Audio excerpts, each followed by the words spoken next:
Dosa dalam jemaat.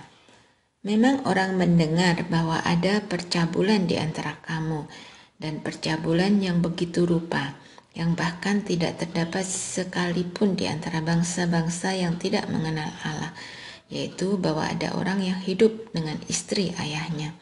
Sekalipun demikian, kamu sombong.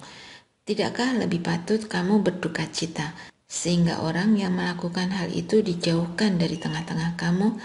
Sebab aku, sekalipun secara badani tidak hadir, tetapi secara rohani hadir. Aku, sama seperti aku hadir, telah menjatuhkan hukuman atas dia yang telah melakukan hal yang semacam itu. Bila mana kamu berkumpul dan aku hadir secara rohani dengan kuasa Yesus Tuhan kita, orang itu harus diserahkan dalam nama Tuhan Yesus kepada iblis, sehingga binasa tubuhnya, agar rohnya diselamatkan pada hari Tuhan. Kemegahanmu tidak baik. Tidak tahukah kamu bahwa sedikit ragi membuat seluruh adonan mengembang? Buanglah ragi yang lama itu, supaya kamu menjadi adonan yang baru, sebagaimana kamu memang tidak beragi. Sebab anak domba Paskah kita, yaitu Kristus, juga telah disembelih. Karena itu, marilah kita berpesta, bukan dengan ragi yang lama, bukan pula dengan ragi keburukan dan kejahatan, tetapi dengan roti yang tidak beragi, yaitu kemurnian dan kebenaran. Dalam suratku telah kutuliskan kepadamu, supaya kamu jangan bergaul dengan orang-orang cabul. Yang aku maksudkan, bukanlah dengan semua orang cabul pada umumnya dari dunia ini, atau dengan semua orang tamak dan penipu, atau dengan semua penyembah berhala. Karena jika demikian, kamu harus meninggalkan dunia ini. Namun, yang kutuliskan kepada kamu sekarang ialah supaya kamu jangan bergaul dengan orang yang sekalipun menyebut dirinya saudara adalah orang cabul, tamak, penyembah berhala, pemfitnah, pemabok, atau penipu. Dengan orang yang demikian, janganlah kamu sekali-kali makan bersama, sebab apa urusanku menghakimi mereka yang di luar jemaat? Bukankah kamu yang seharusnya menghakimi mereka yang di dalam jemaat? Mereka yang berada di luar jemaat akan dihakimi Allah. Usirlah orang yang melakukan kejahatan dari tengah-tengah kamu.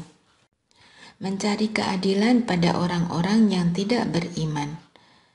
Apakah ada seseorang di antara kamu yang jika berselisih dengan orang lain berani mencari keadilan pada orang-orang yang tidak benar dan bukan pada orang-orang kudus?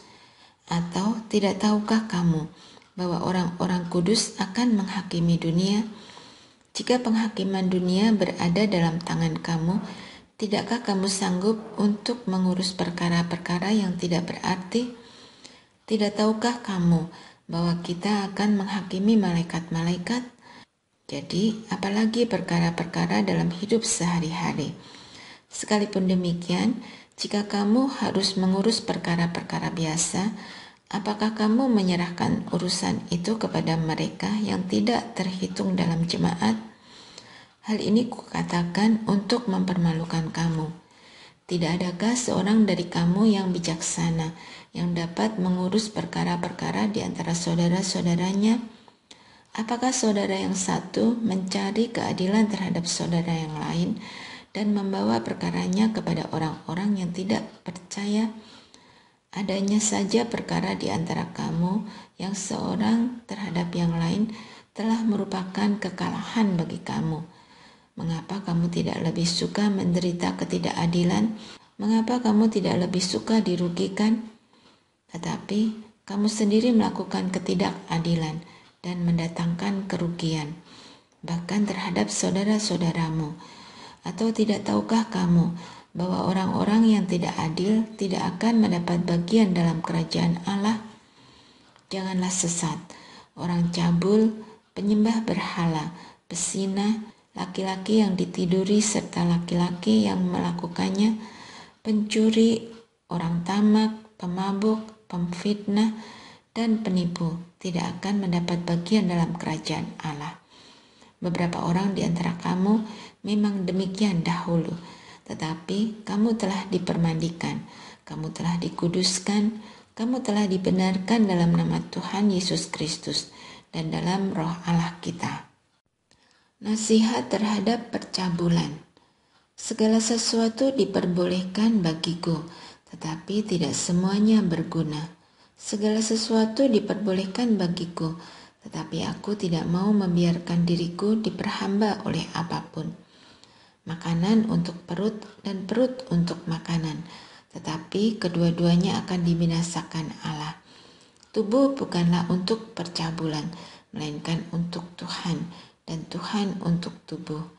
Allah yang membangkitkan Tuhan akan membangkitkan kita juga oleh kuasa-Nya. Tidak tahukah kamu bahwa tubuh kamu semua adalah anggota Kristus? Jadi akan kuambilkah anggota Kristus dan menjadikannya anggota tubuh pelacur? Sekali-kali tidak. Atau tidak tahukah kamu bahwa siapa yang mengikatkan dirinya pada perempuan cabul menjadi satu tubuh dengan dia? Sebab telah dikatakan, keduanya akan menjadi satu daging. Namun, siapa yang mengikatkan dirinya pada Tuhan menjadi satu roh dengan dia. Jauhkanlah dirimu dari percabulan. Setiap dosa lain yang dilakukan manusia terjadi di luar tubuhnya. Namun, orang yang melakukan percabulan berdosa terhadap tubuhnya sendiri. Atau tidak tahukah kamu bahwa tubuh kamu semua adalah bait Roh Kudus yang tinggal di dalam kamu, roh yang kamu peroleh dari Allah, dan bahwa kamu bukan milik kamu sendiri, sebab kamu telah dibeli dan harganya telah lunas dibayar. Karena itu, muliakanlah Allah dengan tubuhmu. Tentang perkawinan. Dan sekarang, tentang hal-hal yang kamu tuliskan kepadaku, adalah baik bagi laki-laki kalau ia tidak kawin. Tetapi mengingat bahaya percabulan, baiklah setiap laki-laki mempunyai istrinya sendiri, dan setiap perempuan mempunyai suaminya sendiri. Hendaklah suami memenuhi kewajibannya terhadap istrinya, demikian pula istri terhadap suaminya. Istri tidak berkuasa atas tubuhnya sendiri, tetapi suaminya. Demikian pula suami tidak berkuasa atas tubuhnya sendiri, tetapi istrinya. Janganlah kamu saling menjauhi, kecuali dengan persetujuan bersama untuk sementara waktu, supaya kamu mendapat kesempatan untuk berdoa. Sesudah itu hendaklah kamu kembali hidup bersama, supaya iblis jangan menggodai kamu, karena kamu tidak dapat menahan hawa nafsu. Hal ini kukatakan kepadamu sebagai kelonggaran, bukan sebagai perintah. Meskipun demikian, alangkah baiknya kalau semua orang seperti aku, tetapi setiap orang menerima dari Allah karunia-Nya yang khas, yang seorang karunia ini, yang lain karunia itu. Kepada orang-orang yang tidak kawin dan kepada janda-janda, aku anjurkan, supaya baiklah mereka tetap dalam keadaan seperti aku. Namun, kalau mereka tidak dapat menguasai diri, baiklah mereka kawin, sebab lebih baik kawin daripada hangus karena hawa nafsu. Kepada orang-orang yang telah kawin, bukan aku tetapi Tuhan, perintahkan, supaya seorang istri jangan bercerai dari suaminya. Jikalau ia bercerai, ia harus tetap hidup tanpa suami, atau berdamai dengan suaminya. Dan seorang suami janganlah menceraikan istrinya. Kepada orang-orang lain, aku, bukan Tuhan, katakan, kalau ada seorang saudara beristrikan seorang yang tidak beriman, dan perempuan itu mau hidup bersama dia, janganlah saudara itu menceraikan dia. Kalau ada seorang istri bersuamikan seorang yang tidak beriman, dan laki-laki itu mau hidup bersama dia, janganlah ia menceraikan laki-laki itu. Karena suami yang tidak beriman itu dikuduskan oleh istrinya, dan istri yang tidak beriman itu dikuduskan oleh suaminya. Andai kata tidak demikian, tentu anak-anakmu adalah anak cemar, tetapi sekarang mereka adalah anak-anak kudus. Namun, kalau orang yang tidak beriman itu mau bercerai, biarlah ia bercerai. Dalam hal yang demikian, saudara atau saudari itu tidak terikat. Namun, Allah memanggil kamu untuk hidup dalam damai sejahtera. Sebab bagaimana engkau mengetahui, hai istri, apakah engkau akan menyelamatkan suamimu? Atau bagaimanakah engkau mengetahui, hai suami, apakah engkau akan menyelamatkan istrimu? Hidup dalam keadaan seperti waktu dipanggil Allah. Selanjutnya, hendaklah tiap-tiap orang tetap hidup seperti yang telah ditentukan Tuhan baginya, dan dalam keadaan seperti waktu ia dipanggil Allah. Inilah ketetapan yang kuberikan kepada semua jemaat. Kalau seseorang dipanggil dalam keadaan bersunat, janganlah ia berusaha meniadakan tanda-tanda sunat itu. Kalau seseorang dipanggil dalam keadaan tidak bersunat, janganlah ia mau bersunat. Sebab bersunat atau tidak bersunat tidak penting. Yang penting ialah menaati hukum-hukum Allah. Baiklah tiap-tiap orang tinggal dalam keadaan seperti waktu ia dipanggil Allah. Apakah engkau hamba waktu engkau dipanggil? Itu tidak apa-apa. Tetapi, jikalau engkau mendapat kesempatan untuk dibebaskan, pergunakanlah kesempatan itu. Sebab, seorang hamba yang dipanggil oleh Tuhan adalah orang merdeka, milik Tuhan. Demikian pula orang merdeka yang dipanggilnya adalah hamba Kristus. Kamu telah dibeli dan harganya telah lunas dibayar. Karena itu, janganlah menjadi hamba manusia. Saudara-saudara, hendaklah tiap-tiap orang tinggal di hadapan Allah dalam keadaan seperti pada waktu ia dipanggil. Sekarang tentang orang-orang yang belum kawin. Untuk mereka, aku tidak mendapat perintah dari Tuhan, namun aku memberikan pendapatku sebagai seorang yang dapat dipercayai karena rahmat Tuhan. Aku berpendapat bahwa mengingat waktu darurat sekarang, baiklah bagi manusia untuk tetap dalam keadaannya. Apakah engkau terikat pada seorang perempuan? Janganlah engkau mengusahakan perceraian. Apakah engkau tidak terikat pada seorang perempuan? Janganlah engkau mencari seorang. Namun kalau engkau kawin, engkau tidak berdosa. Demikian pula kalau seorang gadis kawin, ia tidak berbuat dosa. Namun orang-orang yang demikian akan ditimpa kesusahan badani, dan aku mau menghindarkan kamu dari kesusahan itu. Saudara-saudara, inilah yang kumaksudkan, waktunya telah singkat. Karena itu, dalam waktu yang masih tersisa ini, orang-orang yang beristri harus berlaku seolah-olah mereka tidak beristri. Orang-orang yang menangis seolah-olah tidak menangis. Orang-orang yang bergembira seolah-olah tidak bergembira. Orang-orang yang membeli seolah-olah tidak memiliki apa yang mereka beli. Pendeknya, orang-orang yang mempergunakan barang-barang duniawi seolah-olah sama sekali tidak mempergunakannya. Sebab dunia seperti yang kita kenal sekarang akan berlalu. Aku ingin supaya kamu hidup tanpa kekhawatiran. Orang yang tidak beristri memusatkan perhatiannya pada hal-hal yang berhubungan dengan Tuhan, bagaimana ia menyenangkan Tuhan. Sebaliknya, orang yang beristri memusatkan perhatiannya pada hal-hal duniawi, bagaimana ia menyenangkan istrinya. Dan dengan demikian, perhatiannya terbagi-bagi. Perempuan yang tidak bersuami dan anak-anak gadis memusatkan perhatian mereka pada hal-hal yang berhubungan dengan Tuhan, supaya tubuh dan jiwa mereka kudus. Namun, perempuan yang bersuami memusatkan perhatiannya pada hal-hal duniawi, bagaimana ia menyenangkan suaminya. Semuanya ini kukatakan untuk kepentingan kamu sendiri, bukan untuk menghalang-halangi kamu. Sebaliknya, supaya kamu melakukan apa yang patut dan melayani Tuhan tanpa gangguan.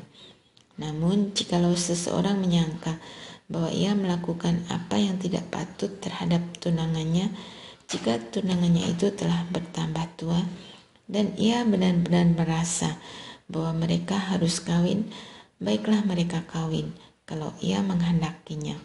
Hal itu bukan dosa. Namun, kalau ada seseorang yang tidak dipaksa untuk berbuat demikian, benar-benar yakin dalam hatinya dan benar-benar menguasai kemauannya, telah mengambil keputusan untuk tidak kawin dengan tunangannya, ia berbuat baik. Jadi, orang yang kawin dengan tunangannya berbuat baik, dan orang yang tidak kawin dengan tunangannya berbuat lebih baik. Istri terikat selama suaminya hidup. Kalau suaminya telah meninggal, ia bebas untuk kawin dengan siapa saja yang dikehendakinya, asalkan di dalam Tuhan. Namun, menurut pendapatku, ia lebih berbahagia kalau ia tetap tinggal dalam keadaannya. Lagi pula, aku berpendapat bahwa aku juga mempunyai roh Allah. Tentang persembahan berhala. Sekarang tentang daging yang dipersembahkan kepada berhala. Kita tahu, kita semua mempunyai pengetahuan. Pengetahuan yang demikian membuat orang menjadi sombong. Tetapi kasih membangun. Jika ada orang yang menyangka bahwa ia mempunyai suatu pengetahuan, maka ia belum juga mencapai pengetahuan sebagaimana yang harus dicapainya. Namun, orang yang mengasihi Allah, ia dikenal oleh Allah. Tentang hal makan daging yang dipersembahkan kepada berhala, kita tahu tidak ada berhala di dunia dan tidak ada ilah selain Allah yang esa. Sebab sungguh pun ada apa yang disebut ilah, baik di surga maupun di bumi, dan memang benar ada banyak ilah dan banyak Tuhan. Yang demikian, bagi kita hanya ada satu Allah, yaitu Bapa, yang dari Dia berasal segala sesuatu, dan yang untuk Dia kita hidup, dan satu Tuhan saja, yaitu Yesus Kristus, yang karena Dia segala sesuatu telah dijadikan, dan yang karena Dia kita hidup. Tetapi tidak semua orang yang mempunyai pengetahuan itu. Ada orang yang karena masih terus terikat pada berhala-berhala, makan daging itu sebagai daging yang dipersembahkan kepada berhala. Oleh karena hati nurani mereka lemah, hati nurani mereka itu dinodai olehnya. Makanan tidak membawa kita lebih dekat kepada Allah. Kita tidak rugi apa-apa kalau tidak kita makan, dan kita tidak untung apa-apa kalau kita makan. Namun, jagalah supaya kebebasanmu ini jangan menjadi batu sandungan bagi mereka yang lemah. Sebab apabila orang melihat engkau yang mempunyai pengetahuan sedang duduk makan di dalam kuil berhala, bukankah orang yang lemah hati nuraninya itu terdorong untuk makan daging yang dipersembahkan kepada berhala? Dengan demikian, orang yang lemah, yaitu saudaramu yang untuknya Kristus telah mati, menjadi binasa karena pengetahuanmu. Jika kamu secara demikian berdosa terhadap saudara-saudaramu dan melukai hati nurani mereka yang lemah, kamu pada hakikatnya berdosa terhadap Kristus. Karena itu, apabila makanan menjadi batu sandungan bagi saudaraku, aku untuk selama-lamanya tidak akan mau makan daging lagi, supaya aku jangan menjadi batu sandungan bagi saudaraku.